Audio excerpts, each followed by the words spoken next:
अस्सलाम वालेकुम स्टूडेंट। आज हम पढ़ते हैं application of aerobic training for the deconditioning individual and the patient with chronic illness. Deconditioning में हम उसके इफेक्ट देखते हैं। उसमें क्या होता है, जो वर्क कैपेसिटी होती है वो कम हो जाती है। जब मतलब इंडिविजुअल्स है वो डिकंडीशनिंग में चला जाता है, साफ ज़ाहिर है उसकी वर्क की कैपेसिटी कम हो जाती है। वर्क की कैपेसिटी कम हो जाती है, मैक्सिमम ऑक्सीजन अपटेक कम हो जाता है। जब मैक्सिमम ऑक्सीजन अपटेक कम हो जाता है जिसकी वजह से वो जो मसल्स होते हैं उनमें ऑक्सीजन की जब मैक्सिमम ऑक्सीजन अपटेक ही कम हो जाती है जिसकी वजह से क्या होता है, जो डिक्रीज्ड होती है एबिलिटी ऑक्सीजन को यूज़ करने की और वर्क करने की, यानी कि एक एबिलिटी होती है जो ऑक्सीजन को यूज़ करने की एबिलिटी होती है वो भी कम हो जाती है और वर्क परफॉर्म जो हम करते हैं वो भी कम हो जाता है। इसमें और क्या होता है, कार्डिक आउटपुट भी कम हो जाती है जब डिकंडीशनिंग होती है। ब्लड वॉल्यूम कम हो जाता है, plasma and red blood cells कम हो जाते हैं जिसमें जो होती है डिजीनेस और आर्थोस्टेटिक हाइपोटेंशन हो जाती है। आर्थोस्टेटिक हाइपोटेंशन का पहले ही बताया था, जब एक पर्सन होता है, इंडिविजुअल होता है, जब वो बैठता है फिर बैठ के उठ रहा होता है, उठते ही वो गिर जाता है तो उसको हम आर्थोस्टेटिक हाइपोटेंशन कहते हैं। उसके बाद जो तो उसका लीन बॉडी मास वो कम हो जाता है, मसल साइज़ कम हो जाता है, मसल स्ट्रेंथ उसकी कम हो जाती है। डिकंडीशनिंग में क्या क्या होता है उसमें एक बार फिर से मैं बताती हूँ। वर्क कैपेसिटी कम हो जाती है, मैक्सिमम ऑक्सीजन अपटेक कम हो जाती है जिसकी वजह से जो ऑक्सीजन जो होती है यूज़ हो रही होती है वो कम हो जाती है और वर्क परफॉर्म जो होता है वो भी कम हो जाता है। कार्डिक आउटपुट कम हो जाती है, ब्लड वॉल्यूम कम हो जाता है, plasma and red blood cells कम हो जाते हैं जिसकी वजह से डेजनेस और आर्थोस्टेटिक हाइपोटेंशन हो जाती है।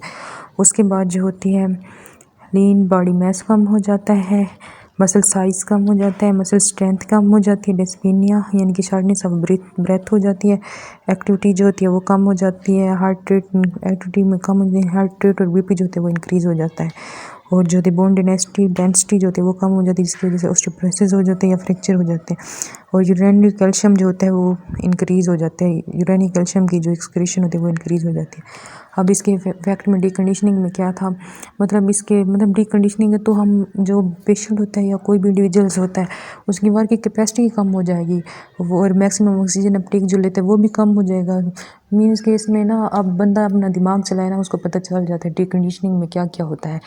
ये साफ ज़ाहिर बहुत ही इजी है, जिसमें वर्क की कैपेसिटी कम हो जाती है, मैक्सिमम ऑक्सीजन अपटेक कम हो जाते हैं, कार्डिक आउटपुट कम हो जाते हैं, ब्लड वॉल्यूम कम हो जाता है, plasma and red blood cells कम हो जाते हैं, लीन बॉडी मास कम हो जाता है, मसल साइज़ कम हो जाते हैं, मसल की जो साइज़ होता है वो कम होता है और मसल की जो स्ट्रेंथ होती है वो भी कम हो जाती है, डिस्पेनिया हो जाती है, इनकी शार्टनेस ऑफ ब्रेथ एक्टिविटी जो होती है वो भी कम हो जाती है।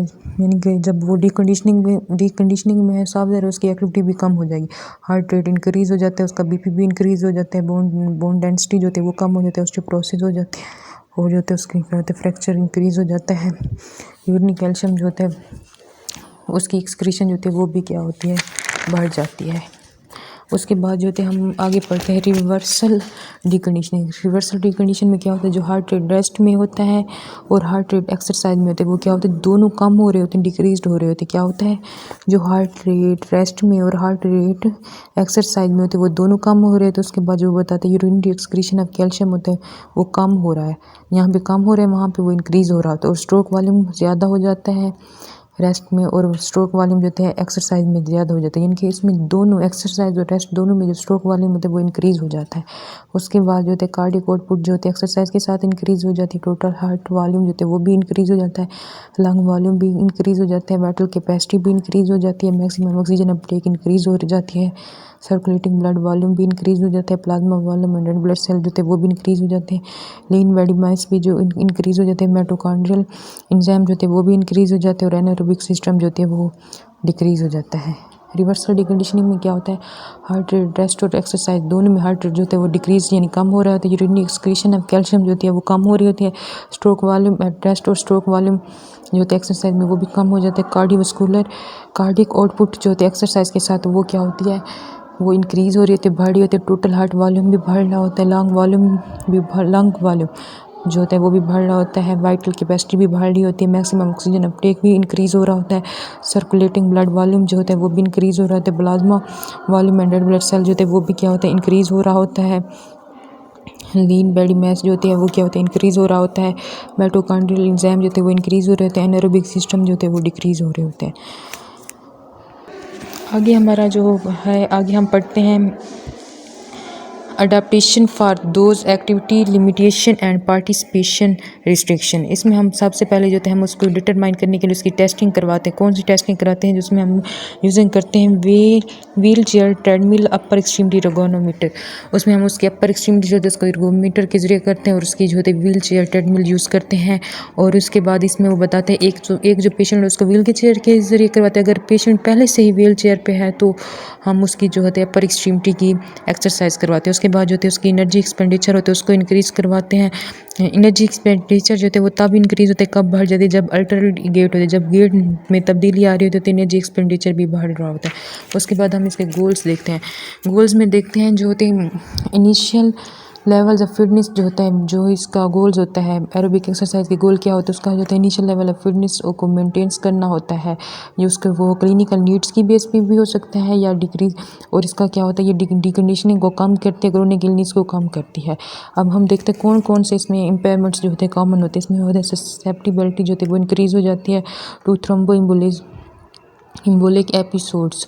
उसके बाद वो बताते हैं निमोनिया जो होता है वो भी इंक्रीज़ हो जाता है, फ्रैक्चर्स इंक्रीज़ हो जाते हैं, टैकीकार्डिया हो जाती है, डेजनेस हो जाती है, आर्थोस्टैटिक हाइपोटेंशन हो जाती है। उसके बाद मसल्स की स्ट्रेंथ जो होती है वो कम हो जाती है, वर्क कैपेसिटी कम हो जाती है, हार्ट रेट और बीपी जो होता है बढ़ जाता है। इसकी इम्पेयरमेंट में कौन कौन सी आती हैं? जिसमें वो बताते हैं ससेप्टिबिलिटी टू थ्रोम्बोइम्बोलिक एपिसोड जो होता है वो बढ़ जाता है, निमोनिया बढ़ जाता है, फ्रैक्चर्स बढ़ जाता है, टैकीकार्डिया जो होता है टैकीकार्डिया हो जाती है, डेजनेस हो जाती है, आर्थोस्टैटिक हाइपोटेंशन हो जाती है, मसल स्ट्रेंथ जो होती है वो कम हो जाती है, वर्क कैपेसिटी जो होती है वो कम हो जाती है, हार्ट रेट और बीपी जो होता है वो बढ़ जाता है। और उसके गोल्स में क्या होता है? प्रिवेंट करते थ्रोम्बो इम्बोलिक एपिसोड्स को। यानी कि हमने जो ऊपर वाली इम्पेयरमेंट पढ़ी है तो अब यहाँ पे नीचे उसके गोल्स में उनको उनसे प्रिवेंट करना है। इसका गोल्स क्या करती है? Prevent thromboembolic episode, pneumonia and fractures, orthostatic और हाइपोटेंसिव और रिस्पॉन्स को कम करना होता है इसका गोल्स।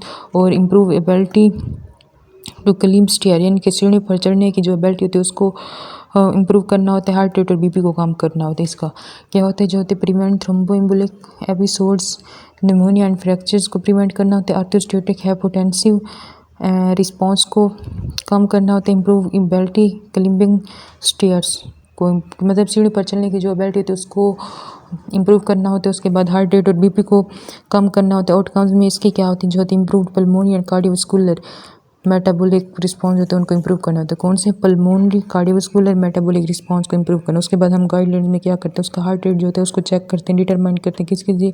कवर्नेस फार्मूला के जरिए उसका हार्ट रेट चेक करते हैं। उसके बाद जो होता है हम उसको इनिशिएट वर्क करवाते हैं।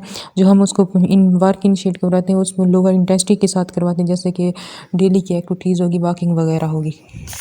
उसके बाद नंबर नेक्स्ट पे जो होता है हम उसको ना प्रोवाइड